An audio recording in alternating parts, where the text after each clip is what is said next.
오늘은 여러 갈래 길에서 라는 제목으로 함께 말씀 나누도록 하겠습니다. 말씀의 은혜 받으시는 또 깨달음 있으시는 귀한 분들 되시길 소망합니다. 아멘. 오늘은 새 왕에 대해서 한번 살펴보려고 합니다. 새 왕, 북이스라엘과 남유다의 새 왕에 대해서 살펴볼 것인데요. 우선 첫 번째로는 아하스 왕입니다. 아하스 왕. 그리고 이제 그 다음에 아하스 왕의 아들 히스기야 왕. 그리고 이 히스기야 왕 때에 이 남유다의 왕이 히스기야 왕이니까 이 히스기야 왕 때에 북이스라엘을 다스리던 호세아 왕에 대해서 이 세 왕에 대해서 살펴보면서 우리가 어떤 선택의 갈림길, 여러 갈래의 길에서 어떤 선택을 해야 되는지에 대해서 함께 성경의 말씀을 통하여 은혜 받기를 소망합니다. 우선 먼저는 히스기야 왕의 아버지인 아하스 왕의 이야기입니다. 5절에 보면 그때 시리아의 르신 왕과 이스라엘의 르말라야의 아들 베가 왕이 예루살렘을 치려고 올라와서 아하스를 포위하긴 하였으나 정복하지는 못하였다. 이런 말씀이 나옵니다. 그 당시에 가장 큰 강대국이 아시리아, 아수르입니다. 그런데 그 강대국을 맞서 싸우려면 다른 나라들은 어떻게 해야 될까요? 동맹을 맺어야 되는 거예요. 동맹을 맺어야 하는데 남유다는 동맹을 안 맺겠다 하는 거예요. 동맹을 안 맺겠다 하면 지금 이 북이스라엘이 위에 있고 남유다가 밑에 있어요. 아수르는 더 위에 있어요. 그러면 위에서 나라가 쳐들어와요. 근데 이 남유다가 물론 작은 나라지만 남유다가 동맹을 하지 않아서 위에 공격하고 있는데 뒤에서 또 덮치면 위험한 상황이 나올 수 있잖아요. 그러니까 동맹을 맺자라고 이야기를 했어요. 했는데 이 남유다의 왕 아하스는 거절하였던 것이에요. 거절을 하고 이렇게 있으니까 어떻게 하냐면 이제 아까 얘기했던 이 시리아의 르신 왕과 또 북이스라엘 왕이 쳐들어옵니다. 남유다로 쳐들어와요.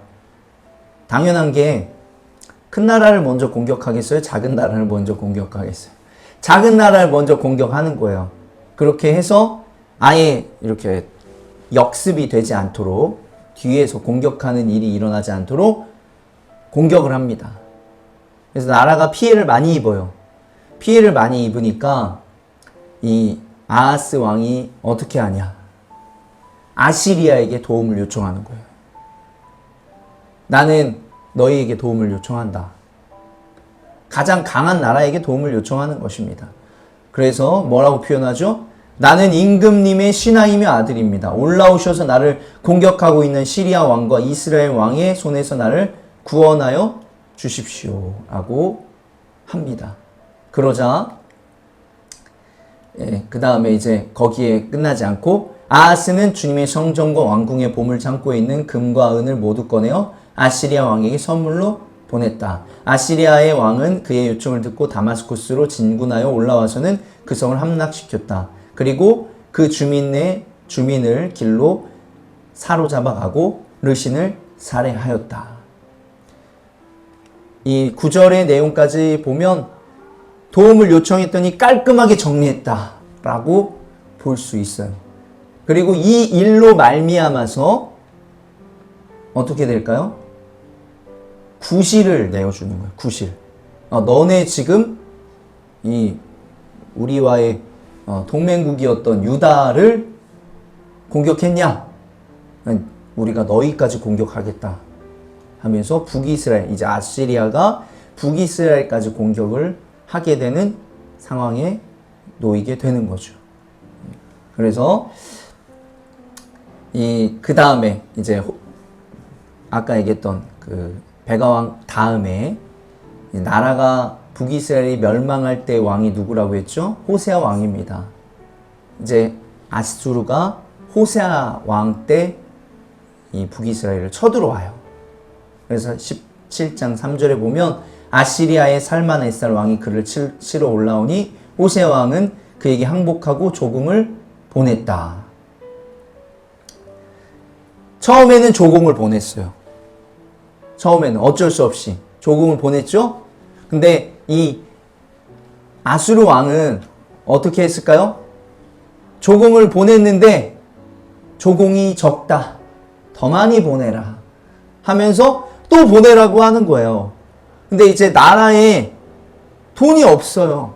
돈이 없는데도 계속 보내라고 하는 거예요. 그러면 어떤 상황이 일어날까요? 아수르의 왕은 왜 보내라고 하는데 안 보내? 공격한다? 하면서 공격하는 거예요. 예.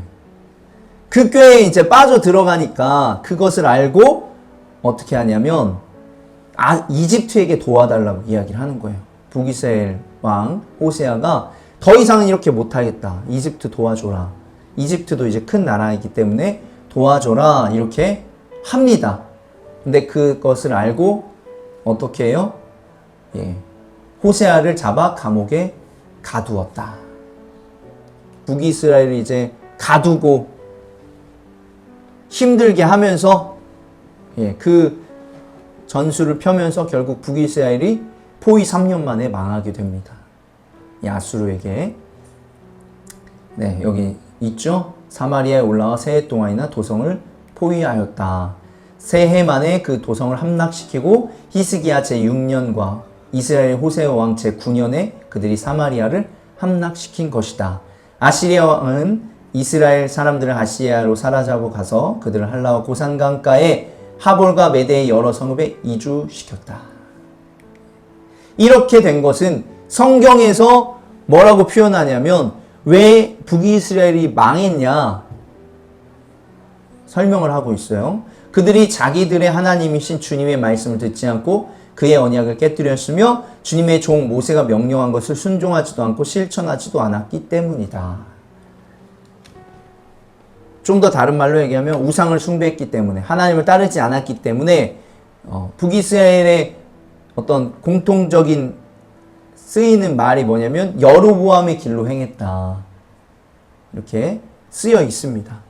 그래서 결국은 이렇게 해서 북이스라엘이 멸망을 하게 되는 것이죠. 지금 두 번째 왕까지 알아봤고 이제 마지막으로는 누구냐면 히스기야 왕입니다. 히스기야 왕.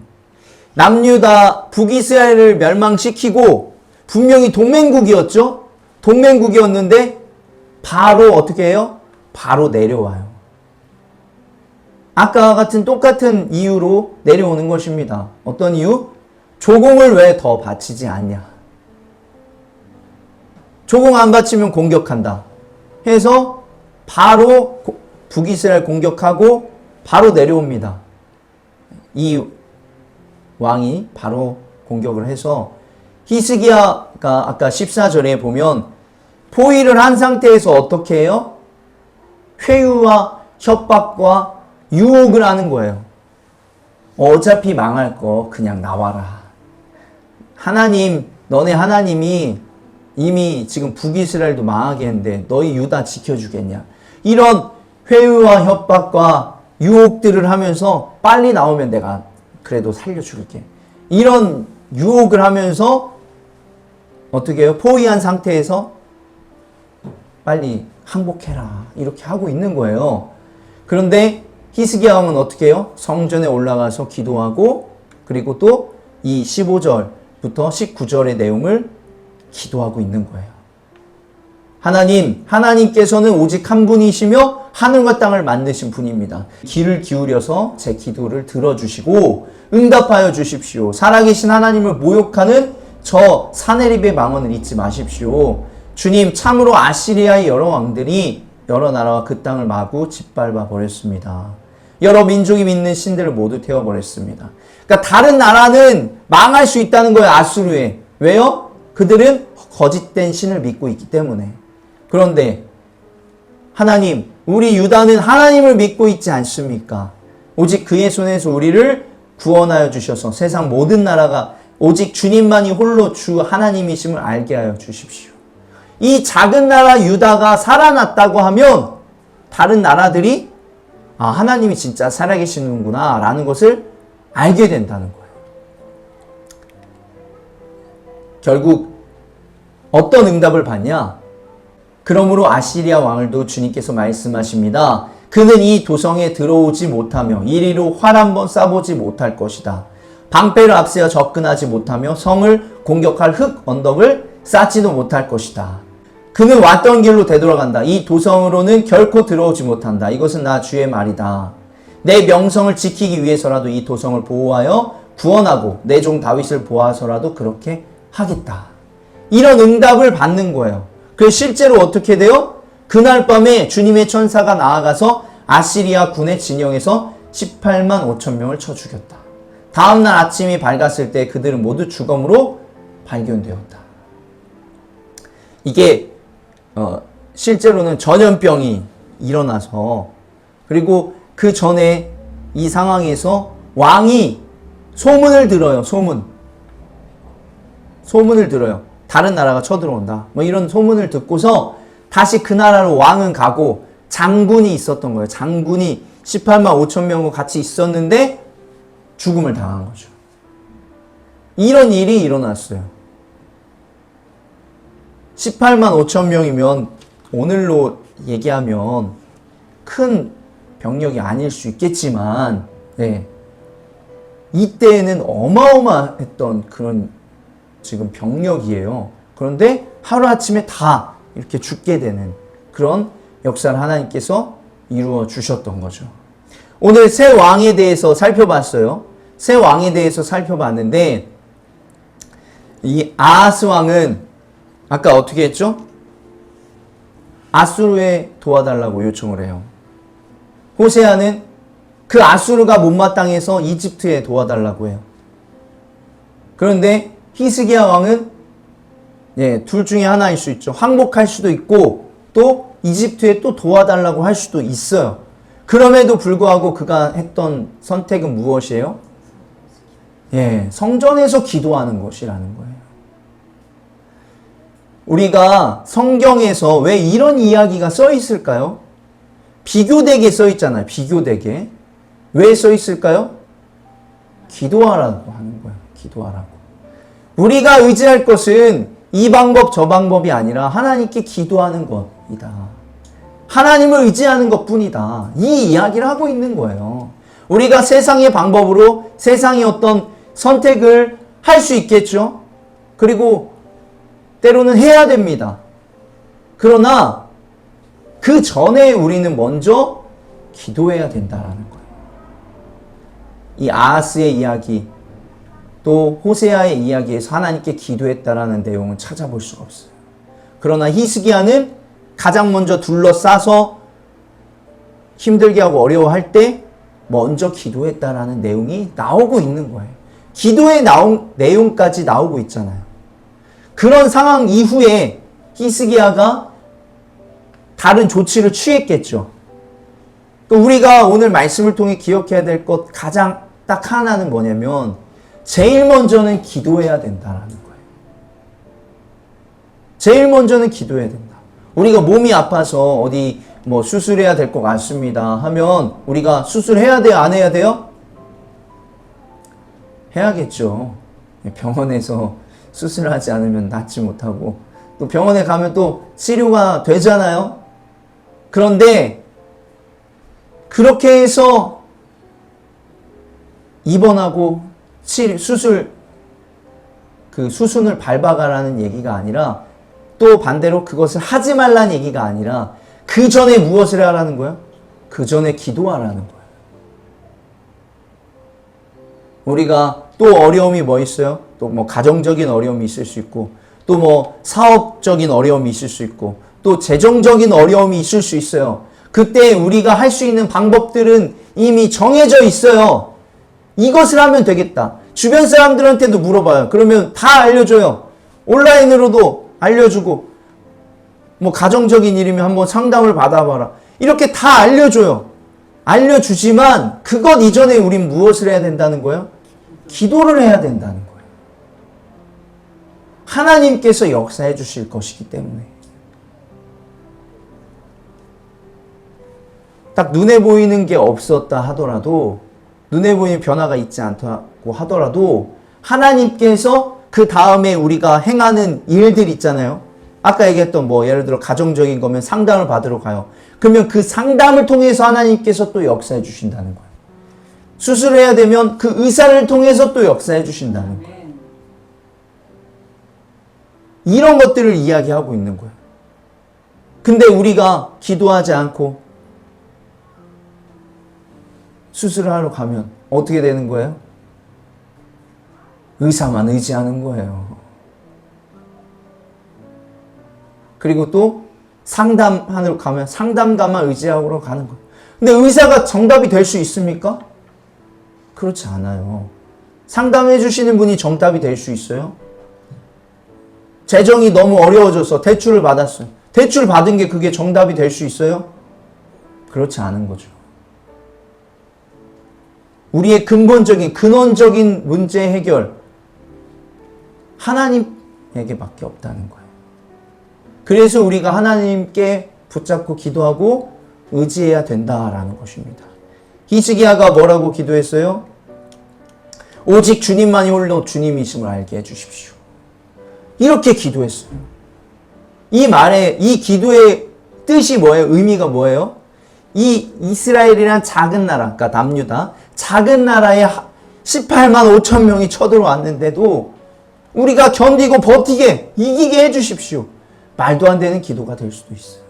그러나 그렇게 이겼을 때에는 다른 나라 사람들이 보면 어떻게 된다는 거예요? 아, 진짜 하나님이 살아계신 거 아니냐, 이렇게 한다는 거죠. 여러분, 다른 사람들이 여러분을 봤을 때 내가 이것 놓고 기도한다, 지금 이 상황에 이것 놓고 기도한다 했을 때 무슨 기도냐, 지금 빨리 병원에 가라, 어디에 가라, 뭐 해라, 이렇게 이야기할 수 있다는 거예요. 그런데 어떻게 한다는 거예요? 우선 나는 먼저 기도할 거야, 이렇게 선포를 하고 기도를 했어요. 그리고서 그 문제들이 해결되고 또 치유가 되고 이런 과정들을 주변에 있는 사람들이 보게 된다면 어떤 일들이 일어나는 거예요? 진짜 하나님이 살아계시는 거 아니야? 이렇게 고백하게 된다는 거예요. 주변 사람들이 그렇게 알게 된다는 거예요. 그럼 당연하게 뭐부터 알게 되는 거예요? 나부터 알게 되는 거예요. 나부터 알게 된 후에 주변 사람들이 알게 되는 것은 당연한 수순이라는 것이에요. 그래서 여러분들이 이제 말씀이 마무리되어 가는데, 그래서 여러분들이 늘 어떤 일들의 시작, 어떤 상황들의 시작, 어떤 상황들 가운데에 놓여 있을 때, 특별히 고난, 위기의 순간에 놓여 있을 때 하나님께 더 기도해야 된다라는 것이에요. 위기의 순간, 고난의 순간에 기도하지 않으면 그럼 언제 기도해요? 여러분들 평안하고 평탄할 때 기도해요? 기도 잘 안 돼요. 근데 힘들고 어려운 순간에 하나님, 저 너무 힘들고 어려워서 기도가 또 안 나오네요. 그러면 언제 기도하냐는 거예요. 힘들고 어려운 순간에라도 기도해야 된다는 것이. 기도할 힘이 정말 진짜로 없어요. 그러면은 교회에 나와서 십자가라도 바라보시면서 힘과 용기와 능력을 얻어야죠.